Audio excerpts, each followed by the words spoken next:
요한복음 17장은 예수님께서 마지막 유월절 붙잡히시던 밤에 하나님 아버지께 제자들을 위해서 드리는 예수님의 중보 기도입니다.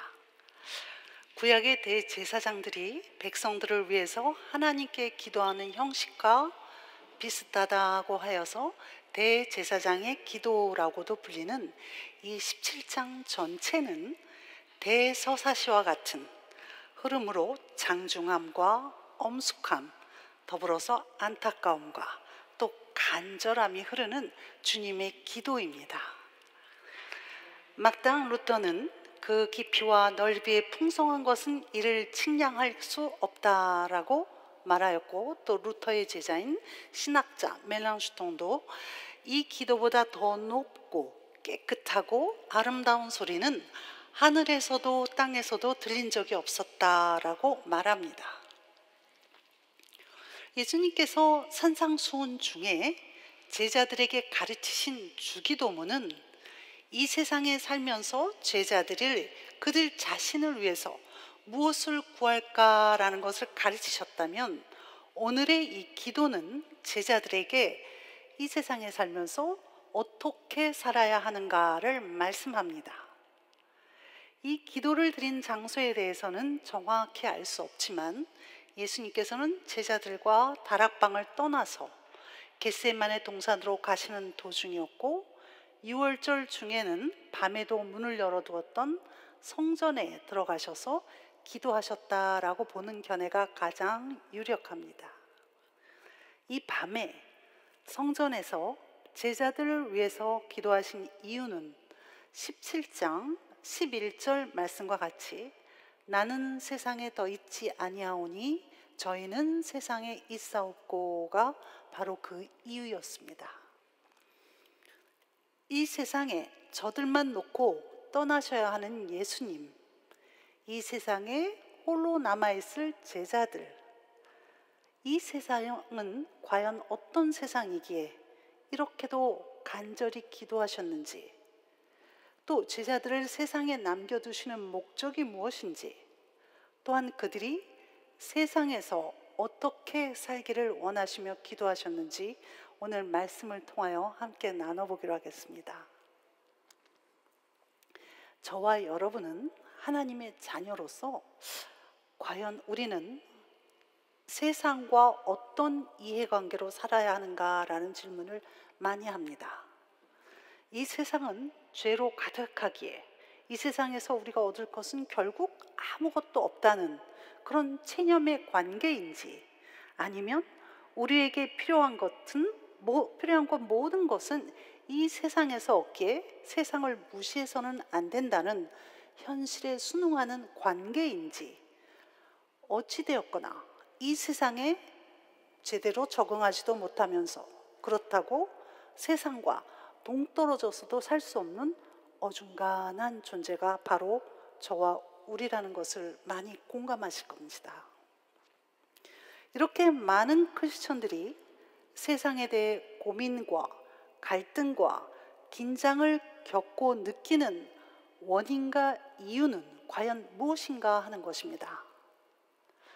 먼저 예수님은 오늘 기도 속에서 말씀하십니다. 세상과 믿는 성도 간의 고민과 갈등과 긴장의 원인이 바로 하나님의 말씀으로 인하였다라고 말씀하십니다. 14절에 내가 아버지의 말씀을 그들에게 주었사오매 세상이 그들을 미워하였사오니 이는 내가 세상에 속하지 아니함 같이 그들도 세상에 속하지 아니함으로 인함이니이다. 세상이라는 성경적 의미는 하나님을 믿지 않는 사람들을 포함한 모든 영역을 의미합니다. 믿지 않는 모든 영역의 세상과 믿는 모든 영역과의 갈등과 긴장의 원인은 다름 아닌 주님이 우리에게 주신 하나님의 말씀 때문이라는 것입니다. 내가 아버지의 말씀을 그들에게 주었사오매 세상이 그들을 미워하였사오니, 하나님의 자녀로서의 이 갈등과 세상과의 이 갈등, 이것은 굉장히 살기가 어려운 것입니다. 근데 이 세상과의 갈등이 어려운 것은 단순히 타고난 성격, 기질, 어렸을 때의 상처, 또 사고, 고통, 인간관계 등의 문제가 아니라는 것입니다. 예수님을 통한 하나님의 말씀이 들려졌을 때 그 말씀이 우리 안에 어떤 말할 수 없는 감동과 깨달음을 주었기 때문이었습니다. 말씀의 빛이 우리에게 비치면서 하나님은 실제로 살아계신다라는 것과 이 세상은 수많은 제약으로 하나님을 대적한다라는 사실을 깨닫게 되었다라는 것입니다. 이 감동과 깨달음이 자꾸 세상이라는 영역에서 우리를 갈등하게 하고 고민하게 한다는 것입니다. 그 깨달음으로 우리 자신이 저절로 변화되고 있는 것입니다. 저절로 죄에 대해, 죄성에 대해, 가진 그 세상에 대해 혐오감, 거부감이 생기는 것입니다. 세상은 인간 자체에 대한 것은 매우 중요하게 생각하지만 하나님, 절대자에 대해서는 아무것도 인정하지 않으려는 것이 세상의 특징입니다. 그러니 하나님으로 인한 어떤 변화도 싫어하고 미워하고, 더 나아가서 우리 믿는 사람들에 대해서도 미워하고 경멸하고 무시합니다. 세상이 우리를 싫어한다고 우리가 세상을 완전히 등지고는 살 수 없습니다. 이 세상에서 살기는 살아야 하는데 관계가 예전과는 달라집니다. 그것이 우리 많은 믿는 성도들이 세상에서 종종 어중간한 존재로 살아가는 이유인 것입니다. 완전히 세상적인 사람들도 아니요, 그렇다고 완전히 거듭난 성도가 되어서 천국과 같은 삶을 사는 것도 아닌 그 중간 어디쯤에 있는 그러한 존재로 많은 우리들이 살아가고 있는 것입니다. 이렇게 어중간한 존재로 살아가는 우리에 대해 오늘 예수님의 말씀은 아주 단정적입니다. 내가 세상에 속하지 아니함 같이 그들도 세상에 속하지 아니함으로 인함이니이다. 하나님 아버지께 기도하시는데 우리가 결코 세상에 속하지 않았다, 그래서 우리가 미움받는 것이라고 정확히 말씀하시는 것입니다. 사실 나라는 존재는 교회도 정기적으로 다니고 말씀도 꾸준히 읽고 살지만 실제의 삶에서 말씀대로 행하지 못하는 나임을 종종 발견합니다. 그래서 현실과 말씀 사이의 갈등에서 주님께 죄를 고백하고 용서해달라고 기도합니다. 성삼위 하나님을 믿지만 진실로 완전한 믿음의 삶을 살고 있느냐, 행위로도 믿음의 삶을 살고 있느냐라고 누군가가 물으면 위 혹은 노 이라는 대답을 망설이는 어중간한 나라는 것입니다. 이런 우리를 예수님은 세상에 속하지 않았다라고 선포하시는 겁니다. 그것도 예수님처럼 똑같이 그러하다고 16절에서까지 2번씩이나 반복하여 말씀하십니다. 내가 세상에 속하지 아니함 같이 그들도 세상에 속하지 아니하였사옵나이다. 이 세상은 세상만의 그 어떤 원리를 가지고 있습니다. 약육 강식이라든가 먹이 사슬 등을 생각하면 이해가 쉽습니다. 보이지는 않지만 거대한 존재의 사슬과 같은 세상의 원리에 따라서 사람들이 살고 있습니다. 강한 사람이 되려는 욕구와 더 많은 것을 누리고 소유하며 원하는 강한 욕구에 충족에 따르는 세상의 원리입니다. 그러나 지금 예수님의 기도 내용을 보면 하나님의 말씀을 받아 깨달음을 얻고 하나님의 빛을 받아서 주를 고백하는 믿음의 영역에 사는 사람들은 세상에 속한, 세상의 원리에 속한 사람들이 아니라는 것입니다. 비록 갈등과 긴장 속에 어중간한 존재일지라도 말입니다. 왜냐하면 이미 하나님의 말씀으로 깨달아졌기에 세상에 속하여질 수 없는 사람들이 되었다라는 것입니다. 골로새서 1장 13절에 말씀하십니다. 그가 우리를 흑암의 권세에서 건져내사 그의 사랑의 아들의 나라로 옮기셨으니, 우리가 말씀으로 깨달아 주 예수 그리스도의 이름을 부르는 그 순간 우리는 더 이상 세상에 속한 사람이 아닌 것입니다. 우리는 택함을 받아 새로운 영역으로 사랑하는 아들의 나라로 옮겨졌다는 것입니다. 그럼에도 우리는 오늘도 이 세상에 발을 붙이고 이 세상에 있는 것으로 먹고 살아가고 있습니다. 우리가 예수님을 믿자마자 하늘로 들려 올려진다면 이 세상의 원리를 따라 살지 않아도 되기에 더 이상의 갈등과 긴장과 고민은 없을 것입니다. 그러나 여전히 우리는 세상에 있으며 오히려 더 악화된 관계에, 세상과의 그 이해관계에 얽혀서 존재감이 점점 없어지는 이 세상의 삶을 살고 있는 것입니다. 왜 하나님은 믿는 즉시 우리를 이 세상에서 데려가지 않으실까? 반드시 그 이유는 있을 것입니다. 두 번째로 예수님의 기도에서 나타난 우리와 세상 간의 갈등의 원인은 바로 악의로 인한 것이다 라고 말씀합니다. 우리를 남겨두고 떠나실 예수님은 하나님 아버지께 다음과 같이 기도합니다. 다 함께 15절 말씀을 함께 읽겠습니다. 시작. 내가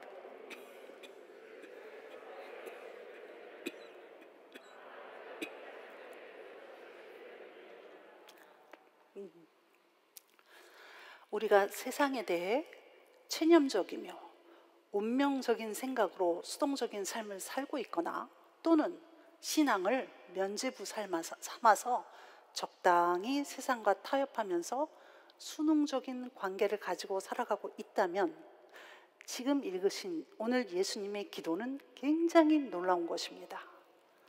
결코 단연코 세상에 속하지 않은 우리들을 이 세상에서 바로 데려가지 마시고 다만 세상의 악과 타협하며 살지 않도록 해달라는 기도를 하시는 것입니다. 하나님을 믿은 후에도 이 세상에서 그대로 살아야 하는 이유가 과연 무엇이길래 예수님은 데려가지도 말고 악에만 빠지지 말게 해달라고 기도하시는지 궁금합니다. 그냥 우리를 위해서 세상의 악을 조금만 경감시켜달라고, 그래서 그 악에 절대로 빠지지 않을 정도만 되도록 아버지께 기도하시면 되실 텐데 그렇게 하지 않으십니다. 다만 악에 빠지지 않게 보존하여 주시옵소서. 그렇다면 과연 악이란 무엇인가 하는 것입니다. 우리는 살면서 여러 어려움을 겪었고 겪고 있고 또 겪을 것입니다. 육체적, 정신적, 영적 등 고통으로 겪는 모든 아픔과 괴로움 등의 일들을 우리는 다 악이라고 종종 규정합니다. 물론 우리의 원죄와 자범죄의 죄성에서 나온 것들이기에 그러합니다. 그런데 우리를 어렵게 하고 힘들게 하여서 고통을 주는 모든 것을 악이다라고 규정한다면 수많은 혼란과 오해를 불러일으킬 수 있다라는 것입니다. 왜냐하면 삶에서 어떤 고통은 주변에 많은 감동과 공감을 불러일으킵니다. 그래서 하나님은 기뻐하는 자와 함께 기뻐하시고 슬퍼하는 자와 함께 슬퍼한다라는 말씀을 깨닫기도 합니다.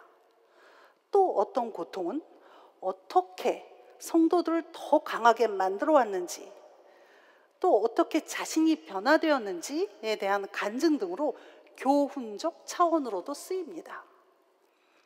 또 어떤 고통은 육체적으로 다가와서 하나님께 가능한 고쳐달라고 기도할 때 어떤 치유는 이 땅에서 이루어지고 또 어떤 치유는 하늘나라까지 가서야 이 치유되는 치유적 차원으로도 사용될 수 있는 것입니다.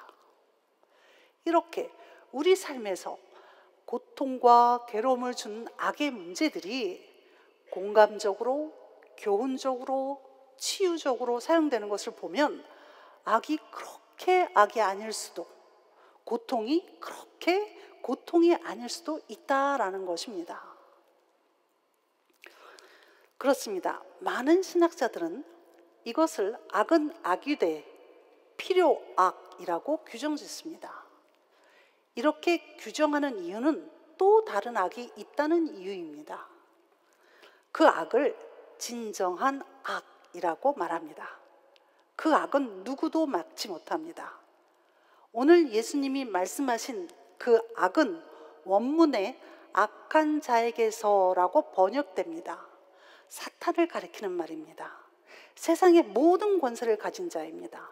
이 사탄에게 우리가 빠지지 않도록 보호 보존해달라고 기도하시는 것입니다. 필요악을 제외한 진정으로 악한 일들은 세상에 너무도 많은 사례가 있습니다. 전쟁, 학살, 살인, 납치, 유괴, 미디어, 인터넷을 통한 범죄 등등, 이 진정한 악을 행하는 악한 자에게, 사단의 무리들에게 빠지지 않도록 예수님은 기도하시는 것입니다. 우리의 하나님은 진정한 악을, 그 악한 자를 제거할 수 없는 분이 아니십니다. 단지 하나님의 심판의 때가 아직 아닌 것입니다. 아직도 구원받아야 할 그 수많은 귀한 생명들이 있기에 약속하신 그때까지 참고 기다리시는 것입니다. 세상 사람들은 만일 하나님이 존재하신다면 그런 일들을 그냥 내버려 둘 수 없다라고들 이야기합니다. 그러나 하나님이 지금 당장 악한 자를 멸하시려면 신이 아닌 다른 존재가 되어셔야 됩니다. 왜냐하면 하나님의 본성은 히브리서 6장 18절 말씀과 같이 우리에게 주신 말씀에 대해 거짓말을 하실 수 없고 거짓말로 인해 죄를 지을 수 없는 분이시기에 그러합니다. 주신 말씀과 약속을 어기는 것은 하나님의 본성이 아닙니다. 세상 권세 잡은 자들은 그들이 놓은 올무에 주의 자녀들이 빠져들도록 주변에 가장 가까운 모든 것을 동원하여서 날마다 수시로 우리를 흔들고 갈등하게 합니다. 우리가 사단이 놓은 올무 앞에서 갈등할 때 예수님은 하나님 우편에 서 계시어 지금도 동일하게 기도하십니다. 이 15절을 공동 번역입니다. 내가 아버지께 원하는 것은 그들을 이 세상에서 데려가시는 것이 아니라 악마에게서 지켜주시는 일입니다. 세 번째로 갈등의 원인은 세상 속의 믿음의 자녀들이 세상과는 구별되는 거룩함으로 인하여라고 말씀하십니다. 우리 다 함께 17절에서 19절 함께 읽겠습니다. 시작. 그들을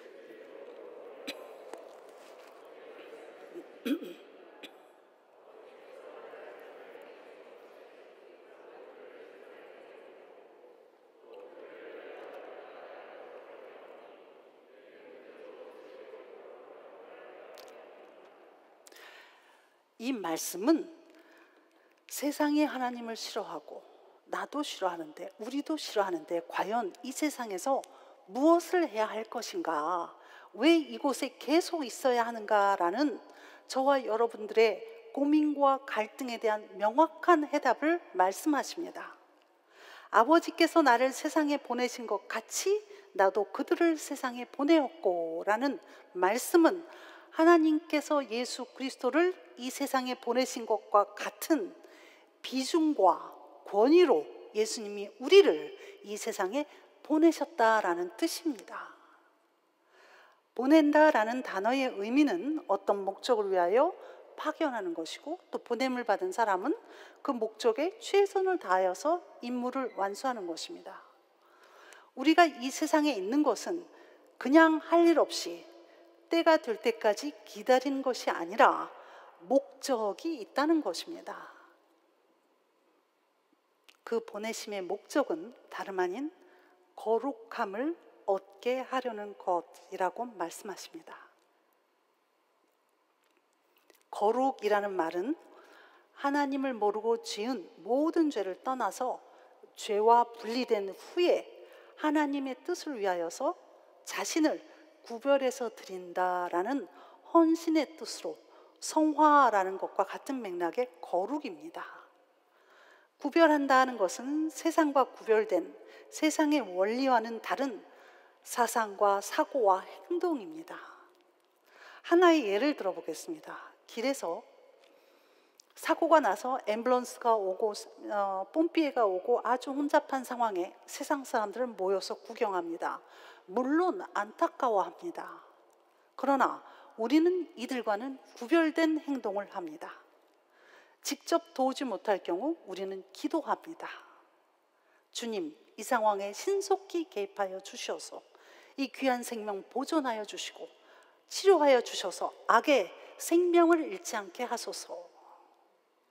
이렇게 구별된 생각과 행동을 가지도록 끊임없이 노력함으로써 이제는 앰뷸런스 사이렌 소리만 들어도 바로 기도하는 성도, 그 성도가 거룩에 참여하는 것이며 이 세상 속에서 거룩함을 얻게 하려는 주님의 뜻에 합당한 보내심을 받은 자녀라는 것입니다. 본문의 예수님께서는 그들을 위하여 내가 나를 거룩하게 하오니라고 말씀하십니다. 예수님은 자기 자신을 거룩하게 하신다라고 말씀하십니다. 그런데 주님은 죄가 없으시고 주님 그 자체가 거룩이십니다. 그러나 마치 자기 자신이 거룩함을 입을 필요가 있는 것처럼 내가 나를 거룩하게 한다라고 말합니다. 이 말씀은 예수님 자신을 온전히 구별해서 드린다라는 뜻입니다. 하나님 뜻에 자기를 구별해서 오직 그 뜻만을 위하여 자신을 드린다는 말씀인 것입니다. 하나님의 자녀들을 거룩하게 하는 일을 위하여서 자신을 구별하여 이 땅에 속죄양으로 오심으로써 우리에게 죄가 무엇인지를 깨닫게 하시고 우리로 하여금 거룩의 첫 단계를 알게 하신 것입니다. 창세기에서 약속하신 말씀의 성취를 예수 그리스도를 통하여 이루심으로 거룩함을 입은 성도들은 이 땅에서 세상에 속한 그 사람들의 구원을 위하여 헌신하며 성화되는 그러한 삶을 살게 하시겠다라는 말씀입니다. 아버지께서 나를 세상에 보내신 것 같이 나도 그들을 세상에 보내었고, 사랑하는 성도 여러분, 이 세상에 완전히 적응하지 못하면서 또 이 세상을 완전히 떠날 수도 없는 세상에 대한 우리의 갈등과 고민과 긴장은 바로 하나님이 우리에게 주신 말씀과 세상의 악과 그리고 하나님께서 우리를 거룩하게 하심으로써 인하여서 일어나는 것들이심을 오늘 말씀을 통하여 깨닫습니다. 근데 여기서 기억해야 할 것은 갈등과 긴장을 갖고 사는 우리가 바로 보내심을 받은 존재들이라는 것을 잊지 마셔야 하는 것입니다. 보내심을 받은 존재들이 세상의 진정한 악에 빠지지 않고 오히려 거룩함으로 대적하며 살아야 한다는 것입니다. 날마다 성화되어져가는 삶, 세상과 구별되는 삶, 이것이 하나님께서 우리를 세상 가운데에 있도록 그리고 세상에서 데려가시지 않으려는 이유이자 바로 목적인 것입니다. 예수님은 우리를 이 세상에 보내실 때 그냥 보내시지 않으셨습니다. 하나님 아버지께서 예수님을, 독생자 아들 예수님을 이 땅에 보내신 것처럼 우리에게도 예수님께서 모든 고난을 다 부여해서 우리를 악에 빠지지 않도록 보내셨습니다. 말씀의 능력과 풍성하신 하나님의 사랑은 물론 나사렛 예수 그리스도의 이름의 권세와 주님의 보혈과 또 주님의 생수와 성령의 빛과 성령의 검과 성령의 바람과 또한 성령의 기름 부으심 등등의 권한을 우리 보고 쓰라고 하시는 것입니다. 이렇게 보내심을 입은 우리가 하여야 할 단 한 가지는 매일 수시로 말씀으로 거룩함을 입는 것뿐입니다. 쉽지 않습니다. 그리고 단숨에 되지도 않습니다. 예수님과 같이 우리 자신도 구별하여서 헌신함으로 세상 사람들을 구원하여 하는 생명에 관련된 일이기 때문에 그렇습니다. 직접 몸으로 헌신하기 힘드십니까? 그렇다면 우리에게 주신 영과 혼으로 헌신하시기 바랍니다. 골방에서의 기도 너무 필요합니다. 날마다의 기도 반드시 하셔야 됩니다. 더불어 날마다의 삶에서 부딪히는 상황과 사건이 있는 그곳에서 만나시는 세상의 사람들을 위하여 주신 권한으로 기도하시기 바랍니다. 악에 빠지지 않도록 악에서 구하여 주시옵소서라고 말입니다. 이것이 거룩입니다. 이러한 거룩이 쌓이고 쌓이면 우리의 어중간한 정체성은 완전히 하나님 자녀의 정체성으로 우리의 마음에, 목에, 몸에 확신되고 각인되어져서 이 세상에 나타내어져 되는 것입니다. 바라기는 우리 선한 성도 모든 분들이 진리의 거룩함으로 이 세상에 속하였으나 속하지 않은 자로 하나님의 영역을 더 넓히시는 보내심을 받은 선한 성도의 거룩한 삶을 사시는 모든 분 되시기를 주의 이름으로 축원합니다. 기도하시겠습니다.